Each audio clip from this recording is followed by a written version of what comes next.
ಯಾವ್ದು ತಗೊಂಡೋಗೋಣ? ಅಣ್ಣಂಗೆ ಹೇಳ್ಬಿಟ್ಟು ಜಿ ಟಿನೇ ಎತ್ಕೊಂಡು ಹೋಗೋಣ.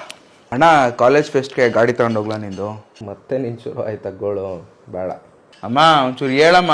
ಯಾಕೋ ಕೊಡೋ, ತಾಂಡೋದ್ರು ಹೋಗ್ತಾನೆ. ಇವನು ತಗೊಂಡು ಜೋರಾಗಿ ಗಾಡಿನ ಓಡಿಸ್ಕೊಂಡು ಫ್ರೆಂಡ್ಸ್ಗಳ ಕೈಲೆಲ್ಲ ಕೊಟ್ಕೊಂಡು ಇವನಿಗೆ ಕೊಟ್ಟು ಕಳ್ಸಿದ್ರೆ ಗಾಡಿನ ಬೀಳಿಸ್ಕೊಂಡು ಸ್ಕ್ರಾಚ್ ಮಾಡ್ಕೊಂಡ್ ಬಂದ್ಬಿಡ್ಲಿ. ದೇವ್ರು ನಿಂಗೆ ಒಳ್ಳೇದ್ ಮಾಡ್ತದ. ಸರಿ, ನಾನು ಕಟ್ಟಿಂಗ್ ಹೋಗ್ಬಿಟ್ಟು ಬರ್ತೀನಿ. ಹೆಂಗೂ ಇಲ್ಲ, ಎತ್ಕೊಂಡೋದ್ರಾಯ್ತು, ಆಮೇಲೆ ನೋಡ್ಕೊಳ್ಳೋಣ.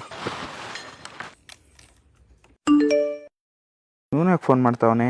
ಹಲೋ, ಮರ್ಯಾದೆ ಗಾಡಿ ವಾಪಸ್ ನಿಲ್ಸಿದ್ರೆ ಸರಿ. ಈಗ ಇದು ಯಾರು ಬರೆದ ಕಥೆಯು ನನಗಾಗಿ ಏನು ಗೊತ್ತಾಯ್ತು ಇವನಿಗಿದೆಲ್ಲ? ಇದು ಒನ್ಲ್ಯಾಪ್ ಅವರು ಸ್ಪೆಷಲಿ ಬೈಕ್ ಗೆ ಮಾಡಿರುವಂತ ಮೈಕ್ರೋ GPS ಟ್ರ್ಯಾಕಿಂಗ್ ಡಿವೈಸ್. ಇವರ ಆಪ್ ನ ಬಳಸ್ಕೊಂಡು live tracking, Jio fencing, speed track ಕೂಡ ಮಾಡಬಹುದು. ಜೊತೆಗೆ ಇಗ್ನಿಷನ್ ಆನ್ ಆದ ತಕ್ಷಣ ಮೊಬೈಲ್ ಗೆ ಅಲರ್ಟ್ ಕೂಡ ಬರುತ್ತೆ. ಈ ಡಿವೈಸ್ ನಿಮ್ಗೆ ಅಮೆಜಾನ್, ಫ್ಲಿಪ್ಕಾರ್ಟ್ ಹಾಗೂ ಜಿಯೋ ಮಾರ್ಟ್ ಅಲ್ಲಿ ಕೂಡ ಸಿಗುತ್ತೆ. ನಿಮಗೆ ಅವಶ್ಯಕತೆ ಇದ್ರೆ ತಗೋಬಹುದು.